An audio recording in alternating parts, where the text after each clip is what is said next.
and welcome to your go-to Detroit Pistons podcast, the Pistons Pulse, co-hosted by me, Bryce Simon of Motor City Hoops, a former D1 hooper and current teacher, husband, and father of 3 amazing kids. And I'm Omari, co for the second Pistons beat writer for the Detroit Free Press. And of course, we're blessed to always be joined by our producer, Wes Davenport. And real quick, a special shout out to all of the mothers out there on this fine Mother's Day. Wes, all the mothers in your life. Omari, all the mothers in your life. All the mothers in my life. And I want to say this as well, guys. It's not just like I use that term mother in very loose, like whoever was that in your life, because that's not always genetics based or, whatever. Like all sorts of females in our lives have helped grow us and shape us and help us become who we are. And so I just want to shout out all of those across our listeners, our families, all of that. So real quick before we got a lot to talk about, Omari, the fan base is, I'm sure they're ready for it, but I wanted to get that in here first. No doubt. Happy Mother's Day. Happy birthday to my mom. I'm sure you're watching right now that all the moms listen to the Pistons Pulse. So there's a few of you out there. Then it's kind of weird that the lottery is on Mother's Day. I'm having to do some stuff with like my mom yesterday because I flew out to Chicago today. Then on top of that, the first gave everybody in Detroit bad news on Mother's Day. So that's pretty unfortunate. But beyond that, I hope it was a good day for everybody.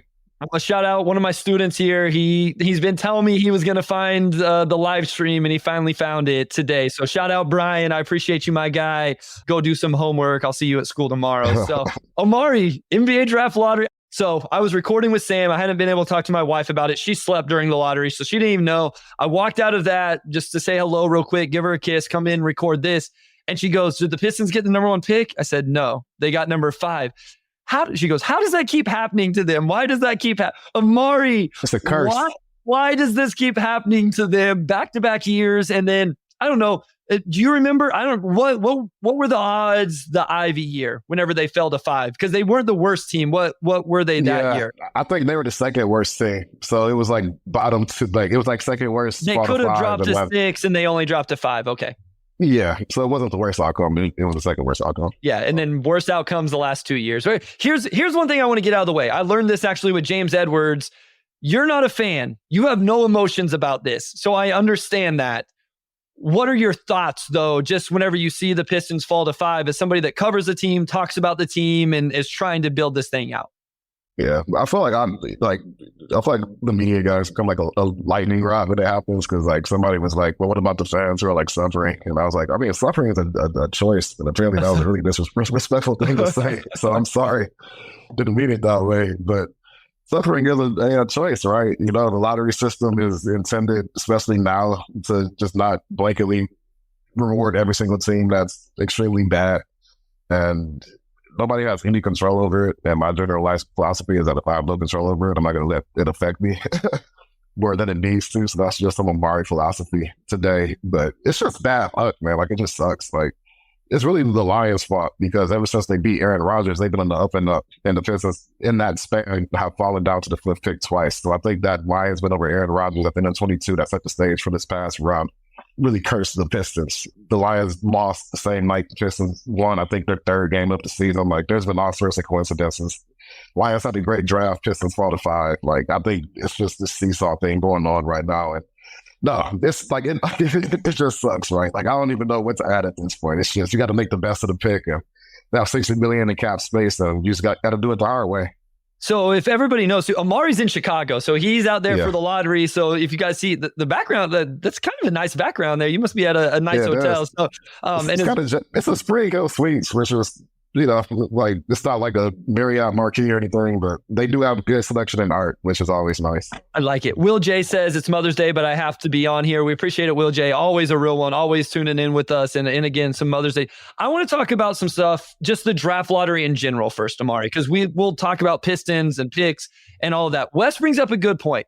He goes, the stats really quickly, the last 2 years do not matter. It was a whole new roll of dice. So this year was 40% for them picking 5. Bad luck for sure, but that's the coin flip. And so what I equate that to is, like, I teach my students genetics, right? In terms of having a boy or girl.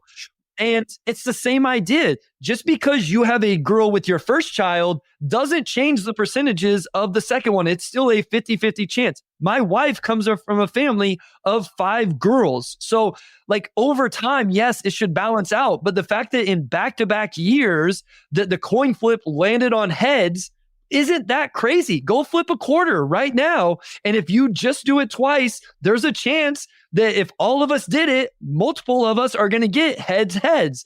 It's over 100 flips, 1,000 flips, all of that where those things change a little bit. So anyway, that's one thing. People are saying that the lottery is rigged, by the way, because they would never, ever rig it in favor of the Atlanta Hawks. Just stop right now. They would not rig it in favor of the Atlanta Hawks. So that just completely invalidates the rigged argument to me. Okay, so here's what I want to talk about. 2 other things then. So Derek Dawson brings up our team wasn't even tank. He says isn't. I'm going to change it to wasn't even tanking. They were just bad and had horrible lottery luck outside of Cade. I agree with this take, Omari. I don't think the Pistons went into this year saying we want to win 40 games and have the worst record in the NBA. They just did a really, really, really bad job last offseason of putting a good team together, coaching, whoever you want to place the blame on. I don't think they wanted to be bad. Do you agree or disagree with that? No, they didn't want to be they expected to take a step forward. So I don't know if that would have been compete for a play-in or what, but they certainly expected to improve on 17 wins. And no, they did not anticipate 28 straight losses at all. Yeah, so that's what I agree with that part. And yeah, it's just horrible lottery luck. Yeah. Doug McMiniman says, this is something I saw in the chat before we started recording. What are your thoughts on like the Pistons, the worst record, only being able to fall to 5? So what a lot of people are saying now is, okay, we understand the lottery odds, all of that stuff, but is it really fair for that team to go all the way to 5? So where are your thoughts just in general on this lottery? Like I've seen a lot, the lottery's outdated, not necessarily rigged, a bunch of different stuff like that. I don't tend to care a whole lot. Do you have any feelings about it just as a NBA fan?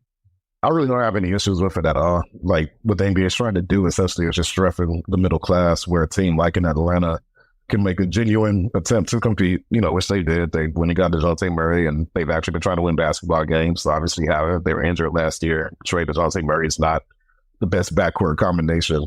But even with that, you still had an outside shot of getting into the top 4 in the league. Once teams like that to be able to have their cake and eat it too, where you can say, hey, we're going to, like Houston, for example, like they won with the Brooklyn Nets pick, but that's another thing too. People are like, just tank all the way and trade Mikal Bridges. And they kept them, and they had a 20% chance of moving into the top 4. And it was actually bad for them because that pick went to Houston. But that's what the NBA wants. Like they don't want teams that are, I guess, in the quote unquote middle to feel as helpless because they actually tried to compete and just didn't do it as well as another team, right? Like they don't want them to feel as though they have to take a step back in order to move forward. So it sucks for a team like the Pistons, but I tweeted it earlier, they were conservative last offseason. They didn't, go as hard as a team like Houston that very clearly wanted to turn the page and invest in a different level of success.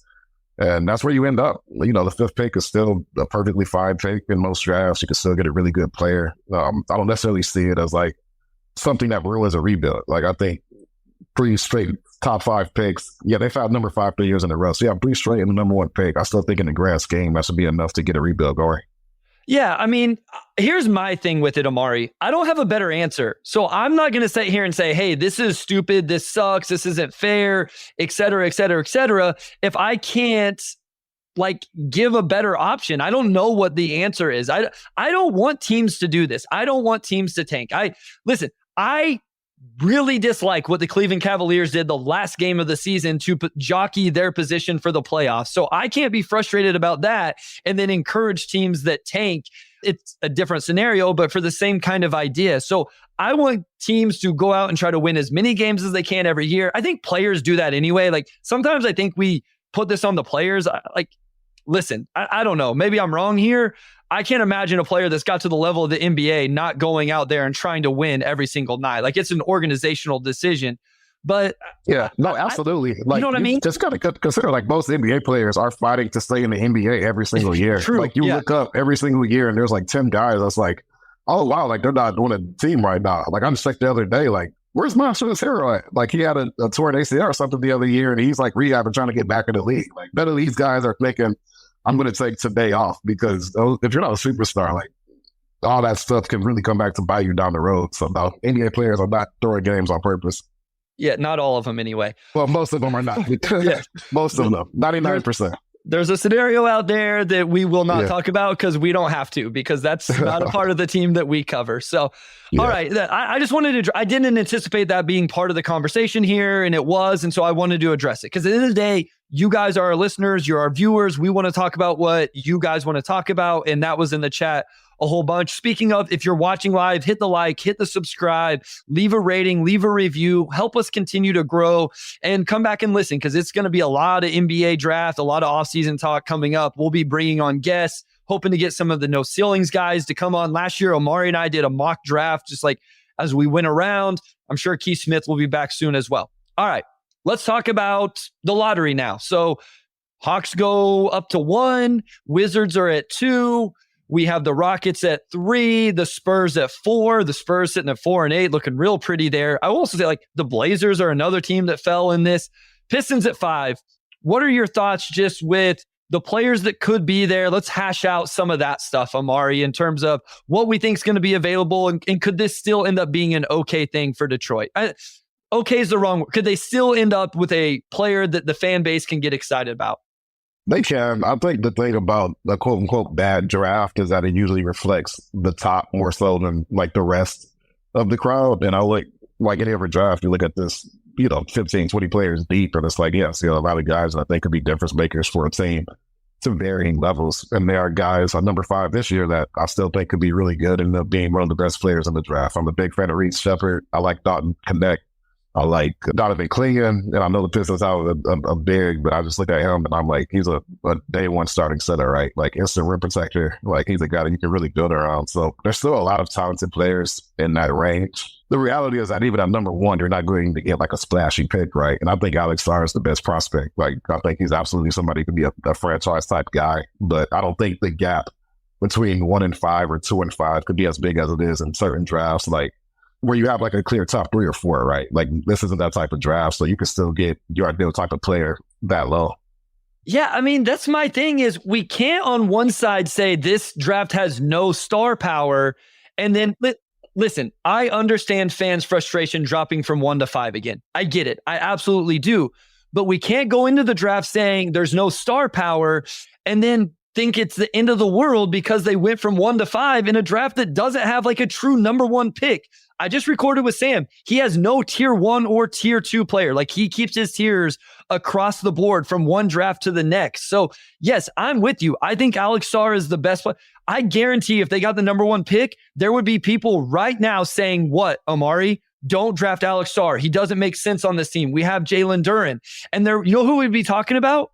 Zachary Risachet, Matas Buzelis, Reed Sheppard, all of these guys. And you know what? There's a high likelihood that one of those guys is going to be there at 5. Now, the downside of that, Omari, is you don't get to choose which one of those guys is there. You may just be left with the one that's left over, but I don't think we can say both sides of that. I've always said I like this draft in terms of some of the depth. It just doesn't have the guys at the very top, like the number 1, 2, 3 pick that just makes you crazy excited. I'll get us into it with this. I think at number 1, there's a chance they would have drafted Buzelis. I would have taken Sarr, but I think Buzelis would have been in the conversation. We just did a mock. Buzelis fell and they took him at 5. I think they can still get a quality player, and that's probably about all you were going to get at 1 anyway, is a quality player with upside. Right. And there's going to be this debate throughout the rest of the summer, probably until the draft. Should they keep it? Should they trade it? This and that. And like, I'm going to ask people at the combine this week to sort of get a sense of like where that pick is at. Like, I know depending on who you ask, the opinions are all over the board on this draft. I mean, there are people who see Reed Sheppard as top 5. There are people who see him as second 14. Like, it's the eye of the beholder this year. So this could still end up being a valuable pick. I just think it's a scenario where as we get closer to the draft, teams begin to make firmer decisions on their directions. You'll probably figure out the value of it a little bit closer to that. But with that, you also have guys going through workouts, and you can see a guy like a Ron Allen pop just because he's crushing his workouts. So still a lot to come, but in any draft, you can look at the 5th pick and generally get a pretty good player there. Will Cole brings up but I think this speaks right to what we're talking about. So it says Pistons need impact guys though. What's another role player on a roster filled with them? I think the point is you were getting a role player even if you drafted number 1. I think that's kind of my point here. Or if you draft Sarr, what does that mean? Like, I think Sarr is going to be really good defensively. I think some of these other guys, like Reed's going to be really good offensively. Dalton Knecht's going to be really good offensively. So I just think I understand the frustration, Omari. I get why fans are upset that they went from 2 to 5 3 years ago or 2 years ago, 1 to 5 last year, 1 to 5 again this year. I get it. We've had to watch a lot of losing basketball. I understand all of that. I just don't think that this is last year was worse. Like, if you want to be upset about falling from number 1, last year's the year to be mad because you weren't able to draft Victor Wembanyama, or to fall out of the top 3 because you weren't able to draft Brandon Miller. That's the year to be really upset about. Now, if you don't trust the organization to make the right selection at 5, I get it, but then you probably weren't going to trust them to make the right selection at number 1 either. So that leads me into this one. Melvin Burns asked, Omari, any intel on who is making the pick for the organization? So I know you get tired of this question. I am obligated, though, Omari, to ask you where we're at with this. No hire's been made, so I wish I had more to tell you. They're still in the process. I actually read a few weeks ago that the search firm they're using, Turnkey, typically has like a 6-week turnaround. So again, I think within a week, like, we'll certainly start to see a lot more names, but no until at this point. And the one thing I will say is, as it gets further along, it makes me a little bit nervous, because if there are some trade up or trade back or whatever scenarios you'd like for some of those conversations to be had, I'm not worried that we don't have a decision maker by the time the combine is here, right? Like hopefully the scouting department is doing what they would do otherwise. Like, they will be, whoever gets hired, they'll be able to sit down and say, hey, this is what we think. And hopefully the decision maker is in tune with all of this enough. It's not like they're going to need to get caught up on who the best players in the draft are. So I'm not worried about that as much as, if I'm Detroit, who I'd be on the phone with right now if I did want to consider moving back is the Memphis Grizzlies. I would call the Grizzlies and say, hey, you want to guarantee that you can get Donovan Clingan, because that's one of my favorite matches in the lottery is Clingan to the Grizzlies. I would call them and say, like, what would you give us to move back to 9? Which one of your young wings would you send to us? Then I would trade back to 9, Omari, and then I would draft Dalton Knecht at 9, and I would bring in 2 wings, right? Like, I'm playing out a very hypothetical scenario, but those are the conversations that maybe they're missing out on right now. But in terms of actually scouting these players, I'm not concerned about that part of it. No, not at all. And this is certainly a draft where you probably do look at those straight down opportunities. Like you said, like a Clingan. He's a guy that some teams are going to be absolutely in love with because they have a major need at center. And again, like, he doesn't space the floor, but he pretty much gives you everything else you would want for like a drop type center. And he has some shooting touch too. So as a prospect, he's the type of player that a team realistically could trade up for, especially a team like Memphis that has assets that they could sacrifice. So I would watch teams like that. Yeah, overall, I'm very curious to see how this process plays out. I'm curious to see if this is a pick even worth trading. I'm curious to see, which players continue to emerge throughout this process. Like, we've talked about some of the high floor guys, but if there's any silver lining, it's that there are some really good high floor guys in that range where you know exactly what you're getting and you don't have to really project as much as far as what you're getting. Like, Reese Shea could be there, but you have to kind of project down the road what he could be. Like Reed, Sheppard, Buzelis, Clingan, you pretty much know what those guys are, and they all bring skills that the Pistons need, like, right now. Okay, let's talk about these guys. So we're going to go to break. When we come back, we'll just go through them. We'll start with Sarr. We'll take him off the board, and then we'll move from there. The likelihood this guy's there at 5, so we can talk about some of these other teams in the top 4. Do we think that they would take him? Those type of things. And we'll just, next segment, we'll just talk about those guys, and then we'll figure out from there. So we'll do that after this short break.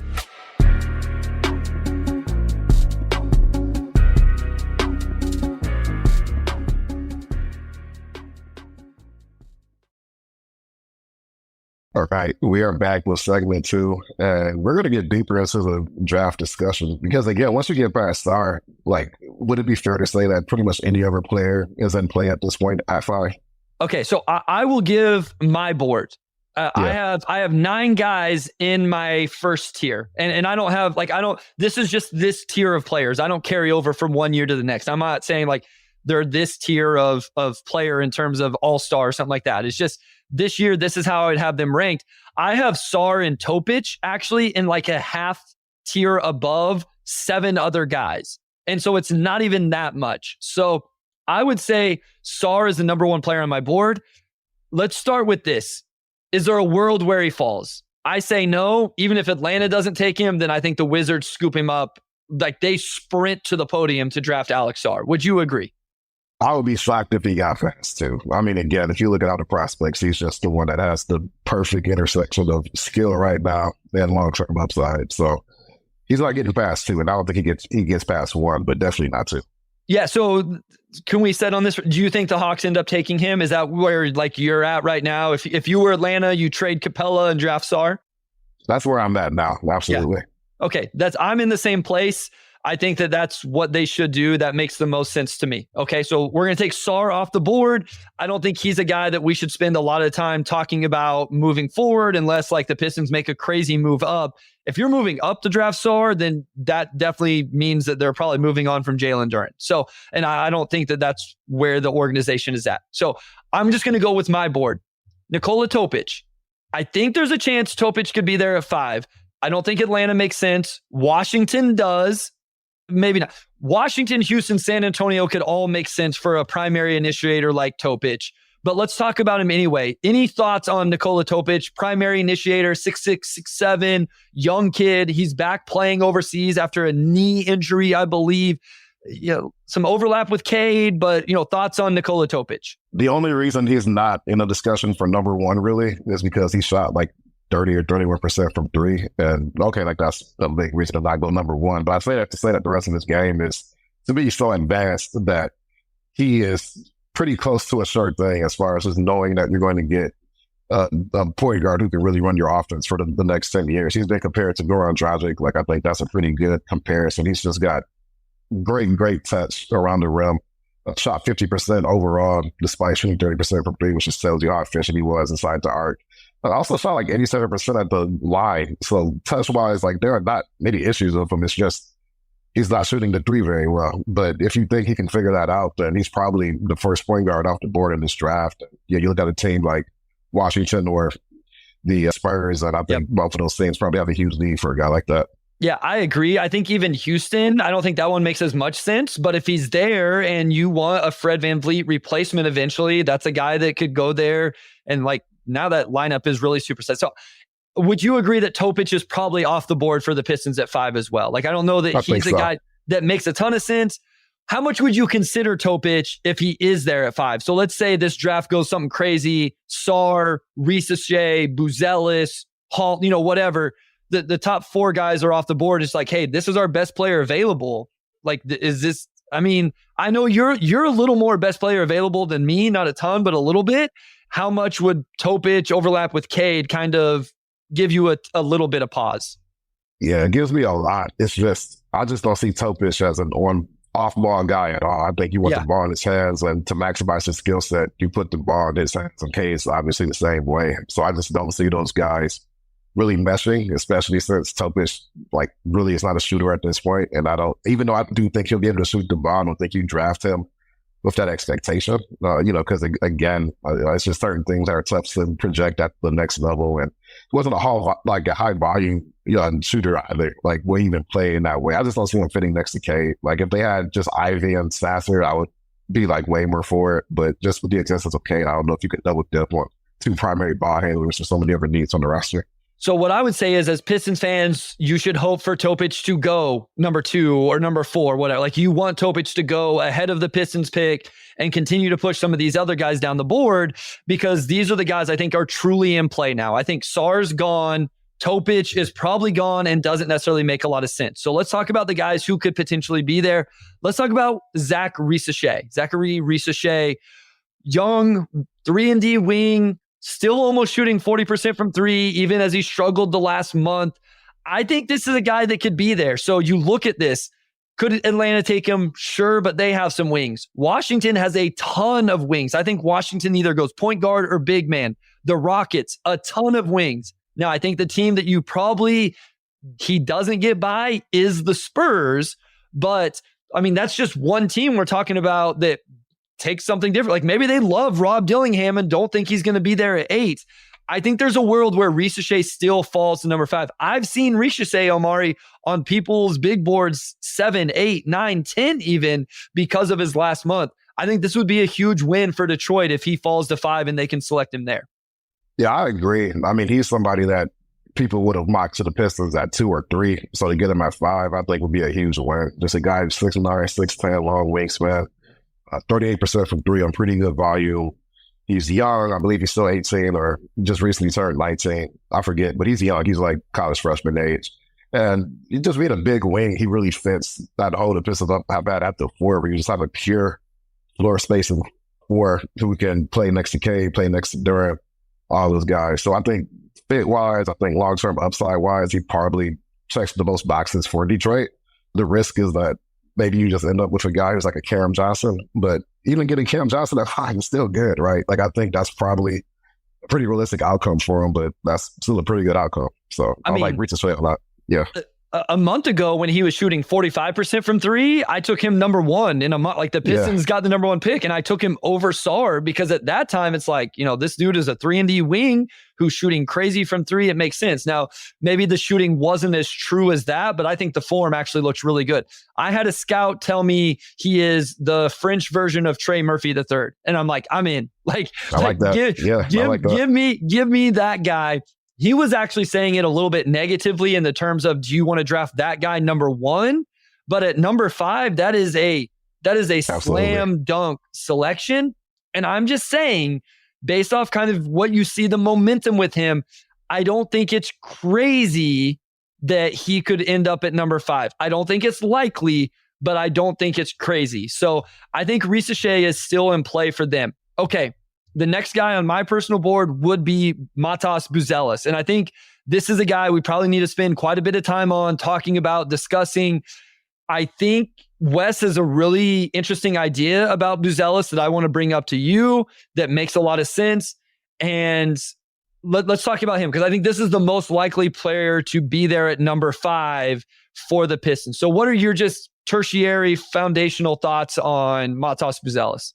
I can put them in that selfish chair a little bit, where it's just a sense that they do so much stuff you want at that position, really like in a prototypical sense, but it's just the shooting that makes you wonder. But sure.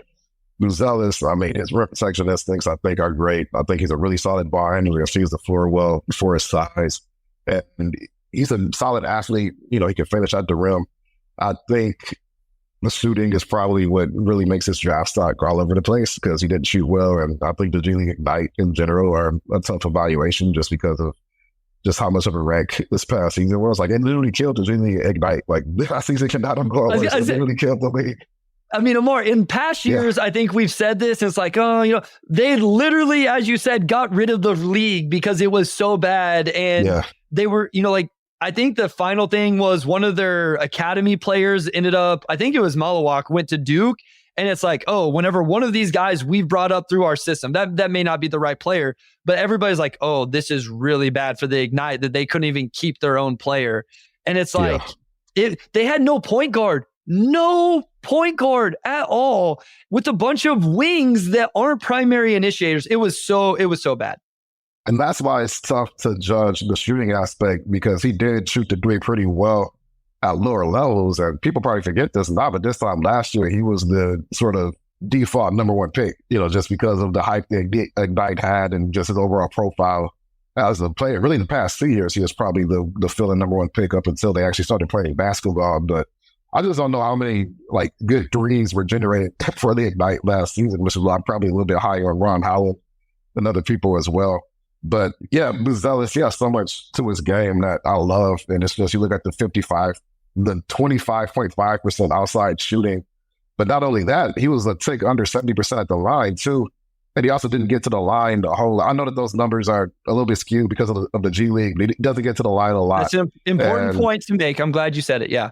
Yeah, and he doesn't shoot the ball particularly well. Didn't take a lot of threes either. So that's what makes me nervous about him. But beyond that, I think defensively and playmaking-wise, there probably are some similarities to a guy like a Denny Avdia. And that's a player that would fit the Pistons obviously very, very well.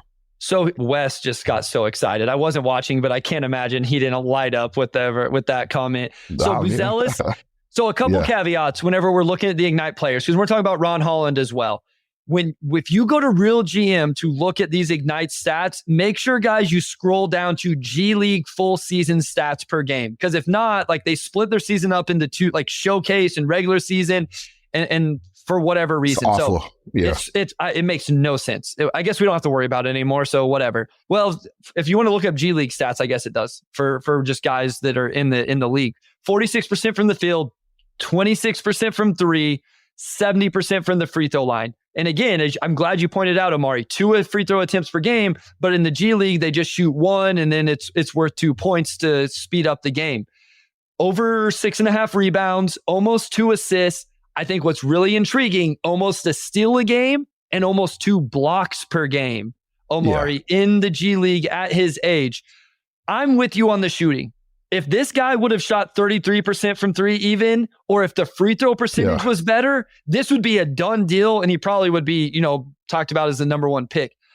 The thing is, the high school shooting was good. He shot it really well at Sunrise, like 40% from 3. Not Grady Dick good, but really, really good. He came in with a rep as a floor spacer. So here's my thing. I used to evaluate him as a wing. And I didn't like that I was like, I'm not sure he does this stuff well enough as a wing. Then I started looking at him as a forward, like a 4-man. And then Wes even threw out the idea of him as a small ball 5. Now, I don't love it as a true 5, but as a changeup, I'm like, okay, now this intersection of skill of him passing, him putting it on the deck, even only being, let's say he only improves to a 35% 3-point shooter. This stuff makes a lot more sense if he's like a 4-5 man as opposed to a 3-man or a 3-4. What are your thoughts on him kind of playing in that role? Like he's not the same player as Jeremy Grant, but kind of the role that Jeremy Grant had when he was in Detroit. Like, I think he will easily be the best low man rim protector, weak side rim protector this team has had since Jeremy Grant. Yeah, I mean, I agree with you. And I think that's a lot of the appeal is that in a lot of ways, he is a prototypical 4. And the only thing really preventing him from, I think, being the no-brainer pick at 5 is just the lack of shooting this past season. But you mentioned the defensive stats. Like, I think his defensive instincts are really, really strong. I don't know if he's the most mobile for it. Like, I don't know if he's going to be a guy that can defend off for it. And that's why you may be a little bit of a 4 or 5 tweener and probably not a 3 at all. Like, maybe there's like a Robert Covington comparison in there somewhere. On-ball defense, I think it's a question mark. But as far as just like the off-ball, rolling, like that type of role, I think he can be really, really good at it. And again, he does move the ball. He can handle it a little bit.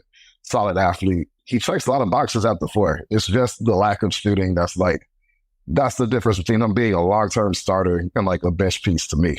And the Pistons are already a team that lacks shooting. Like, that could really backfire for you down the road if you can't find somebody in that front court who can shoot, right? But I also think his potential as a shooter is what makes him such an enticing pick, just because how many players out there in the league that can truly protect the rim and shoot. And it's like 6, 7 guys, those guys never switch teams. So if you have a chance to get one, then it's probably worthwhile. So Wes asked me about kind of his overall shooting metrics. So I got on Synergy and looked here. 27% from 3 on all jump shots. Catch and shoot, he was 30%. Here's a very interesting number. He was 35% on guarded catch and shoot 3s, which you're like, that's not bad, right? You can live with that. Guess what he was on unguarded catch and shoot 3s? Unguarded. So the ones that were supposed to be easier. Yeah. I'm guessing it was like 22% or something drastically low. Did you look this up, Omari? You cheater. I did not look it up. No, I had no clue to ask me that. 22% on unguarded catch and shoot. Okay. Yeah. And then here's another number that brings it down, which is something I don't care about this number because I don't think it's something he'll be asked to do. He was 1 of 15 on dribble 3-point jumpers. So roughly 7%. Now, here's the thing. I don't know what to take away from that. Like, I don't know what to take away from a guy who shot that well, I would say, on guarded catch and shoot 3s and that poor on unguarded catch and shoot 3s. I have no idea what that means. I haven't been able to reconcile it. But I'm just saying he can't shoot. That's I would just say he probably can't shoot. And it's only because he shot one a year before that I can't say that really. I was gonna say, but then why did he shoot decently on the guarded ones? And then what Wes asked me about was, so 2% jump shots, he was 43% overall, and he was almost 50% on 2-point dribble jumpers. So just some numbers there for people who may not have access to all of that stuff on Matas Buzelis. And I know we're spending a lot more time on Buzelis than maybe other guys. I think this is a guy that really I think he's a guy that's probably going to be available there. And I do think he fits. Like the idea of him, like you said, if he shoots, I think it makes a ton of sense that he can shoot that he fits on this roster and would be the selection there. So any other thoughts on Buzelis before we move to somebody else? No thoughts on Buzelis. I didn't want to talk about Reed Sheppard because I don't think he's going to be mocked to the Pistons a lot. But if you are drawing up the perfect guard to put next to Cade Cunningham, how many of those boxes does Reed Sheppard check for you? All but one. I am worried about Reed Sheppard's on-ball defense. Yeah, okay. I think every other aspect of what Reed Sheppard does makes a ton of sense. I think for Reed Sheppard, playing next to a primary initiator with Cade's size is what's best for him. He spaces the floor. He can probably be like he's a secondary creator and probably can be your primary creator in second units. I'm a little nervous about Reed Sheppard's defense. I'm just a little nervous with that, Omari. He's one of those guys where the numbers are so overwhelmingly good that it's crazy. I try not to overthink it. And it's like, yeah, he was maybe a touch under 6'3". I hear the on-ball defense, and I think that's going to stick out more in the NBA just because he lacks overall size. I think he's probably a little bit more solidly built than a guy like Sasser, but I wonder if you have some of those same issues. But again, above 53% overall, like 53% from three on high volume. We took 144 threes last season. His range is deep. His release is quick. He can shoot on ball, off ball. His touch inside is great. He can knock down pull-up jumpers from mid range, and his floater is pretty good. Like, he just does everything else. And I do think he cares about defense enough that his nose for the ball and just the way he's able to really disrupt passing lanes. Like, he had 2.5 steals and like almost a full block. Like, that's going to pop in some way in the NBA. And I don't know how that's going to manifest defensively, but I feel like despite his on ball lack of size and maybe intensity, he can still figure some things out and be a net positive on that end. Like Wes says, forget 50-40-90. Reed is 50-50-90. He's like 50-50-90. Yeah. Every time I try to drop Reed Sheppard because I'm like, dang, he's like, here's what's a little concerning. Him and Rob Dillingham were at the lottery today, standing right next to each other doing an interview, and it looked like they were the same height. And I was like, man, that's a little concerning. You're right. Reed's playmaking is awesome. He has incredible hands, like super active, super accurate, all of that. I just worry a little bit about how big he is in terms of like not his height even, Omari, like just his strength. Like how can he fill out? Someone like Cason Wallace gets away with it because he's so dang strong, especially in his upper body. That's my biggest concern. With that said, I think he wants to be good defensively. Like you said, he blocked a ton of jump shots, actually. Like that's where a lot of his came from, the active hands. He's probably going to be, I think he probably ends up a little more neutral defensively than a positive. Yeah. Maybe his shooting. You can live with that, maybe though, right? If he's shooting really well and playmaking, like let's say he's Tyler Hero with like more steals. Like that's a realistic outcome for Reed Sheppard, right? Yeah, like I think as a player, yes. If I'm talking Pistons specific, I'm a little like less sure because I want some. And now I'm just getting nitpicky. So again, like at 5, like why am I being this nitpicky with it with some of these other players? Okay, so Arthur says Reed defensively is Ivy. Like I actually disagree with that. Like I think his instincts are a little bit better. The difference there is Jaden has way better physical tools than Reed has. And so, and also Edwin and some other guys. I know you've dropped some other names in the chat. We'll try to get to those guys before the end of the show as well, whether they end up being Pistons guys or not. So yeah, you sold me a little bit. Like maybe it doesn't matter. I think what you then have to do is you have to really build out the defense around him and Cade, right? Because like you have to Asar, right? Asar can make more sense because you have real floor spacing with Reed. Fontecchio is probably good enough defensively. Like I hate to get back to this, but then you need a 5-man that can really, really defend behind those guys. So you do.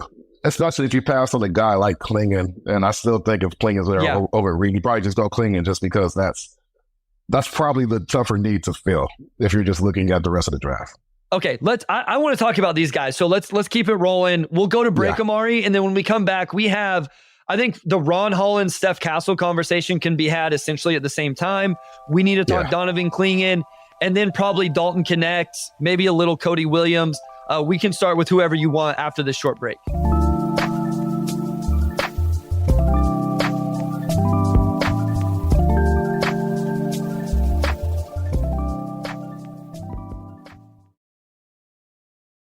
All right, we are back with segment 3, and we got about 20 minutes, so we'll try to speed through some of these. I mentioned Ron Holland earlier. You kind of grouped Holland Castle in there, which I think makes sense just because they're kind of similar archetypes, but just given that neither of them shoot, but they give you a lot of other stuff you want on the wing. I guess the question is, can the Pistons justify taking another guy that can't shoot if everything else pops enough? Because you essentially did that with Asar last year. And I love Asar as a player, as a prospect, but I don't think you can have two of him on a roster. Like, at some point, you just got to have guys that can shoot. Yeah. Pound the Pavement says, thumbs up, y'all. Yes. Thank you. And give us some of those over on YouTube. And we have a shout out from Brazil. So he says, yes, I'm sad over here too. Sorry. I'm just staying up till like 4 a.m. to watch that. I don't know what the time is in Brazil right now, but I'll be able to get some sleep. I'm sorry. Yeah. Okay. So Ron Holland and Steph Castle, I think they're both questionable floor spacers and shooters. I think they're both upside defensively in different ways. Ron's more of like a disruptive guy with his athleticism and explosiveness and all of that. Steph is more just like solid. I think there's a chance Steph Castle is the best perimeter defender in the lottery anyway. And I think offensively, Ron's a little bit more of a bucket getter, still off the ball, but bucket getter where I think he's going to draw so many fouls in the NBA. Yeah. I think he's the best athlete in the class, especially at the top. And where Castle is more of like a connector, great off-ball cutter, offensive rebounder, can probably play with the ball in his hands a little bit more. Like, some projected this guy as a point guard when he was coming into the season. I don't think that's what he is now. So they are different players, but I think for Detroit specifically, Omari, you would have to reconcile the potential real lack of floor spacing. You talked about Holland the other day. I like Holland. I have Holland and Castle both. Like, I have them 5'6" on my board. I love these guys. I just don't know if they can. I don't know if they can reconcile guys that can't space the floor. It's back with the Buzelis conversation as well. So that's why I'm a little lower on those two guys specifically to Detroit. Yeah, I kind of agree. It's like, you do need to think about fit to some extent. And to me, if you're thinking of a guy like a Holland or Castle, to me, that says you're completely out on Ivy, or you're out on the SAR, or you're going to make some sort of trades, even this roster up, because I just don't think you can play those guys together. Like, you got to play Ivy like somebody who can shoot the ball, and you can't play Ivy with Holland or Castle. And roster-wise, you probably have to pair them together. Wait, Omari, where do you think Brazil is? I have no clue. I don't know. I know it's like the next country over, but like, in my mind, I'm like, Brazil is all the way on the. Like, it must just be almost straight. East that you can go. You know, no, it's just straight south. Oh, I see what you. But I think it's essentially just. I think it's just. I mean, it must just be straight south if he's only 2 hours ahead. So probably so. Listen, I'm not going to clown you for saying it, because I would think the same thing. Anytime somebody says something from another country, but my first thought was like, man, I feel like Brazil is kind of straight south. I bet it's not that bad. So that's unfair. It was guys. just like the hey, I could say like, it was the more so like how far east it is. So I was like, it's like, it could be like 6 hours. Like, I don't know. And I'm in Chicago, so my time is off anyway. Listen, guys, Omari doesn't know what day it is right now, so you guys can't hold him accountable for that comment. He does not know what day it is. And why should he? The dude travels all the time. It's not fair to him. That's unfair criticism. Listen, Nick says, love you, Omari. No, we know, Nick. We appreciate you. You guys can critique Omari about a lot of things. The day and time is not fair. That is off limits. So I think that's the Castle and Holland conversation for now. Donovan Clingan, let's have that conversation. You guys want a big man that can I'm not saying you or what, like, in general, Pistons fans want a big man that can defend. This could be your guy. Yeah, I like Clingan. Like, I feel like I said this maybe 3 or 4 weeks ago, but to me, Reed and Clingan are like the two guys I feel are most likely to just be like day one starters in the league, just because they bring day one utility. Like, Clingan's wingspan is what, like 7'7"? Like, it's just insane. But you look at a guy that could be like essentially a Walker Kessler, but I think he moves a little bit well, like passes the ball a lot better. He does pass. Just overall, like, I just think his feel for the game is just a lot higher. Like, he really is a guy that Like, I don't want to compare him to Bam just because Bam's a little bit of a smaller center. But if you just look at guys that can like really not only defend, but like really pass to him, be like a hub, they do have some similarities there. Cashflow says, can he really defend on the perimeter? No, like that's not what he's going to do. He's a drop coverage big. Like this is a drop coverage guy, but as Wes points out, he's a couple inches taller than Walker Kessler and heavier. Like this is a guy that is going to be a rim protector, drop coverage, but I think he can recover and move better. Like I think a lot of people go like, what's the difference between Klingan and Zach Edey? Klingan's younger, and I think Klingan definitely moves better than Zach Edey. I'm glad you bring up the passing, Omari, because I think that's absolutely something that he does really well. Definitely not a floor spacer either. So like he's not stretching the floor out or anything like that. Mr. Jones says potential, maybe potential. I'm not willing to go there. I think it's hard to project that, but maybe that's something he develop. He is young enough. I'd have to look up his free throw percentage to know how confident I felt about that. But this is a guy that can really defend and he can really finish. Wes says 57% from the free throw line, he believes. So like that's not something that's super, super encouraging. Cashflow says, what about Klingan versus Filipowski? Filipowski would be real interesting. I like Filipowski. Klingan's just way higher on my board. Like if I'm going to take a big at 5, I'm taking Klingan. If I want Filipowski, all right, let me trade with the Grizzlies. They can take Klingan at 5 and I'll take Filipowski at 9 and take one of their young wings. Yeah, I don't think Klingan should get out the top 4. And I've seen Filipowski as more as like a 10 through 14 range. But I do like Filipowski though, because he can really shoot the ball. Like he can pass it. I think he's solid defensively.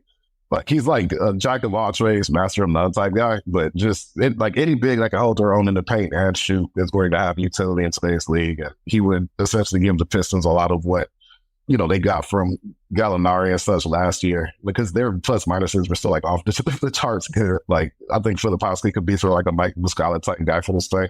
Yeah, no, Filipowski is very, very interesting. I don't know that's if he's a guy you take at 5. Maybe you do. Like I don't like breaking my tiers, and he's in a tier lower. That seems pretty rich for Filipowski. I also want to piggyback on something you said with Reed, and when we were picking for the Rockets, we felt like those were the 2 guys that were probably the most ready, like NBA as well, to come in and contribute with those guys. So let's talk, before we get to some of the questions, some other things. Dalton Knecht. I think this is a guy that now that the Pistons did fall to 5, Pistons fans are really going to talk about. Yeah, so our friend from Brazil and Dalton Knecht, he's very good and polished. At 1, I don't think this was a conversation. At 2 and 3, I don't think this was a conversation. At 5, I think this is a real conversation. I've seen people go like, how is a 19-year-old going to come in and contribute to the Pistons? This team needs to get better, those type of things. Knecht is 23 years old. He looks like he has a lot of fans. Cashflow, Knecht is my guy. Relaxing Sounds, Dalton is my guy. There's a Knecht hive. Okay. I wasn't sure if it was a Knecht hive. There it is. I'm a little surprised by it, to be honest with you. Yeah. He can really shoot it. He can really score it. He's way more athletic than I think what people probably realize. And as a 23-year-old, because of the path he has taken to this point, I think there is still some potential for growth, Omari, because late bloomer in high school, went JUCO, was a smaller D1 program for a couple years, and has only spent 1 year at Tennessee. And I want to give one caveat that what I really like about Knecht. He transferred from Northern Colorado to Tennessee specifically for one reason, and that's because Tennessee is known for their defense, and he wanted to go get better. Now, did he get improve as much as what people wanted? No, but I like the mentality. Yeah, I kind of seen Knecht that's taking a guy like Buddy Hield, who was an older rookie coming out. I think he might have been 23 too, but that they're a flamethrower shooter that can just come in and give you that immediately. Then at 5, I think there's a lot of value there. Like the reason why I value Reed, I think a little bit higher is just because of the playmaking and some of the defense you get as well. But that arguably is a better fit in some ways, just because he really is more of a 2-3 hybrid, right? And you can plug him in next to any of the guards and probably be okay. Some neat defense. I don't think he's going to be that great of a defender, but just as a getter, I really do like his game. And he can be like a Kelly Oubre for this team. Like these are all guys that the Pistons really could have used this past season. So Melvin Burns says, can Dalton defend? And YouTube user says, bad defender at 23-year-olds is a problem. I agree. I'm giving him a little more leeway again, because this was a kid who only was asked to play zone in high school, went to JUCO, which with all due respect to JUCOs, and I'm a JUCO product, I don't think that like defense is the number one priority, went to Northern Colorado. And here's the other thing. I'm giving him, hoping, like at Tennessee, if you watch some of those games tomorrow, they just gave him the ball and said, go get buckets. When you scale back his offensive usage, there should be more energy for the defensive end. Now, listen, I realize that's a lot of ifs and caveats, and I understand people are like, I don't want to hear all of that stuff. I get it. But if he is even a neutral defender, I think with what he brings offensively, he at least should definitely be in the conversation. Team Savant says can connect guard threes because he seems too slow for twos. I would agree with that. I think defensively, he's probably a wing, having to guard guys that are a little bigger, a little less quick, not as twitchy and those type of things.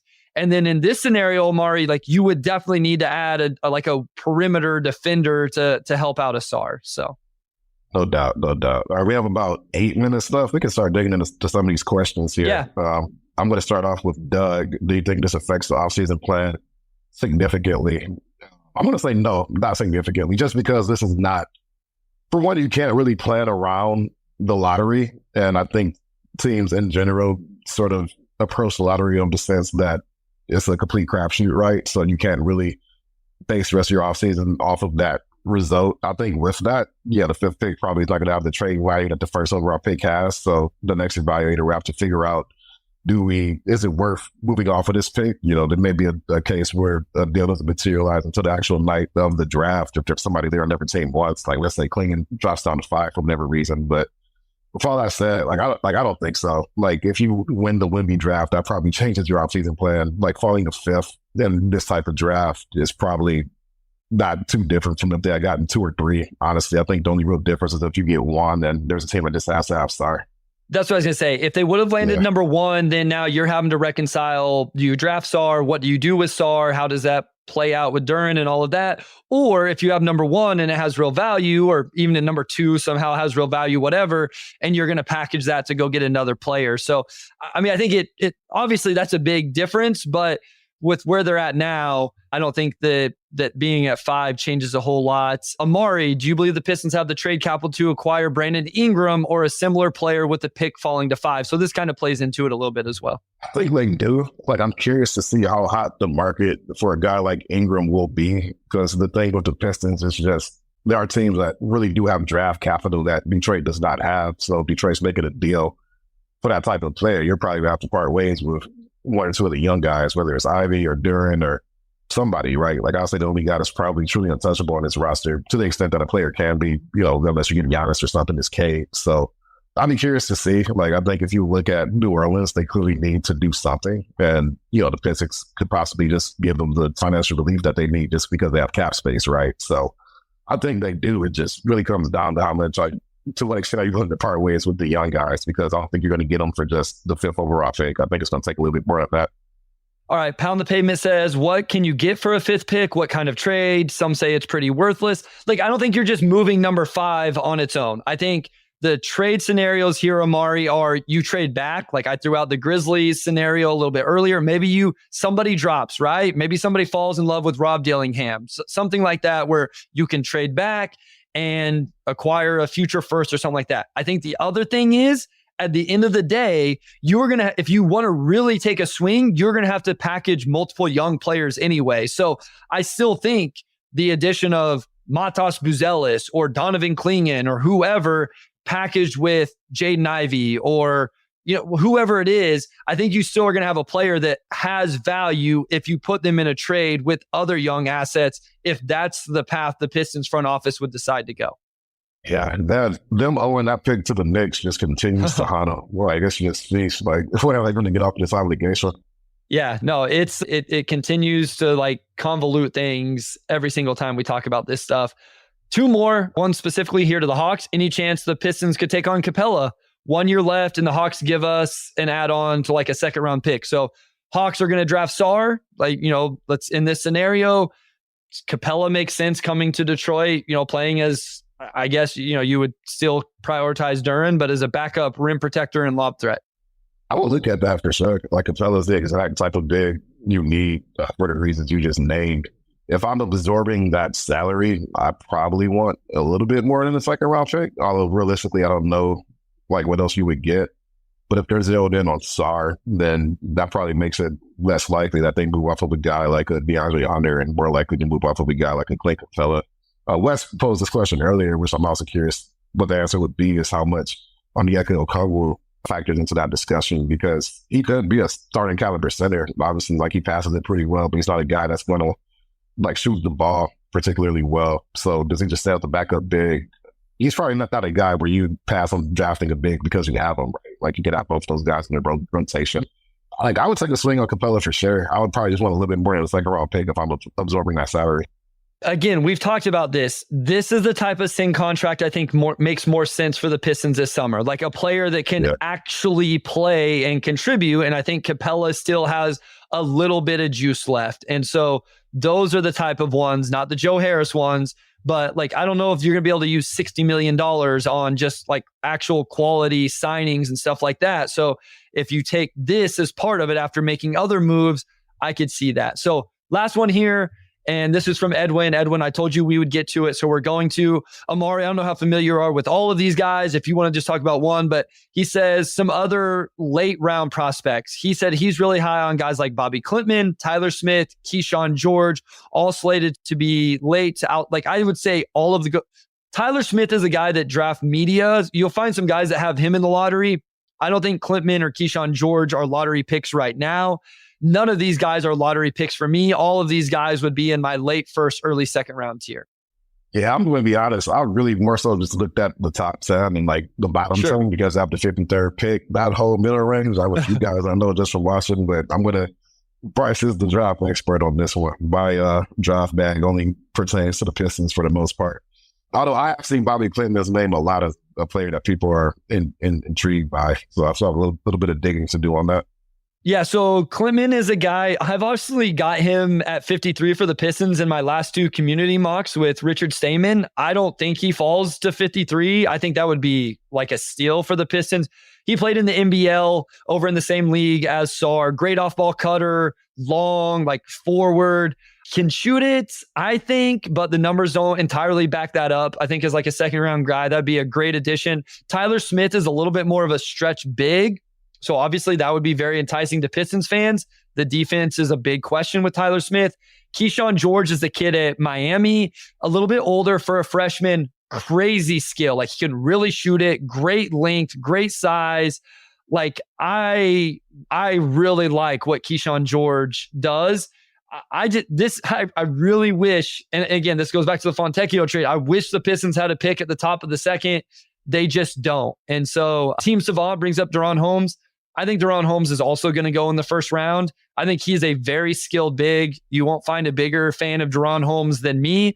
I just don't think he's going to be in a range for the Pistons to select him at all. So I don't think he's as realistic. Let me look at my board real quick. Some wing forwards that I have in the second round: Keyshawn Johnson, Nikola Jurisic, Harrison Ingram, Jalen Bridges. If you guys want to look up some names, I think Cam Christie. I know that's a guy that, you know, will be familiar for some people. Yeah, I know that name. I like him. Yeah. Sam has him way higher. I have him in the 50s. And then some stretch. PJ Hall is a big out of Clemson, and Quentin Post is a big out of Boston College. Like, if you're really looking for stretch bigs, those are a couple names for you guys that I think would be there late in the second round with that pick. So I think we'll get into that stuff a little bit more as we get into it. So I don't know, Omari. I feel like we touched on this about as much as we could. Again, guys, I think we will try to have a couple of the No Ceilings guys on soon. Probably have Keith Smith on soon. Omari will have some insight. You going to do interviews, right, at the Combine? Yeah, I'll be talking to guys. I think a lot of the interviews are taking place Tuesday and Wednesday, and I'll be there Monday too, just because that's the first real day of the Combine. So yeah, pay attention to my Twitter throughout the week. We have a lot to update this time next week. And it's like 5 weeks until the draft. So yeah, I feel like this is your bread and butter. It's Bryce season. It's Bryce season. No, that's what John. Yeah, if Keyshawn, the Pistons, I don't know how the Pistons get back into the first or the top of the second to get some of these wings that are pretty exciting. Like, I'll throw out another name. Peyton Sanford is my guy. Like, if you guys follow me on Twitter, you see like him too. like you see me tweeting about him all the time. Like I just don't, he's going before 53 in my opinion. And so I don't know how the Pistons are going to get there. One last thing, KDA 1024 says, guys, hit the like button. 150 people in here, only 35 likes. We would really appreciate it, guys. Hit the like button. Help us spread the word. Follow, subscribe, whatever you do on podcasts, subscribe to the channel, all of that. We'll have a ton of this. We'll have a ton of this moving forward. Draft content, off-season content. I think we'll cut it off there for tonight, Omari. Thank you to everybody who joined in, asked questions. Guys, we're really sorry if we don't get to everything. We try to follow the chat and get to all of this stuff. It's tough at times. But we appreciate all of you. Thank you so much for the support. Again, shout out to all of the mothers out there, all the females in your life. Hug them, give them a kiss on the cheek, tell them you love them, send them a text, whatever. Make sure they know that you appreciate them. And we'll be back next week with some more draft stuff. Omari, take it away, my guy. Yeah, stay with us. We're going to have a lot of draft analysis coming up. So stick with us. This is the day the offseason starts. This is the official offseason kickoff day. Shout out to Mother's Day as well. And I'll go ahead and close this out. Big thanks to our audio producer, Robin Chan, our editor-in-chief, Nicole Avery Nichols, and our sports editor, Kirkland Crawford. And big shout out to Wes Davenport as always. And we'll talk to you all next week.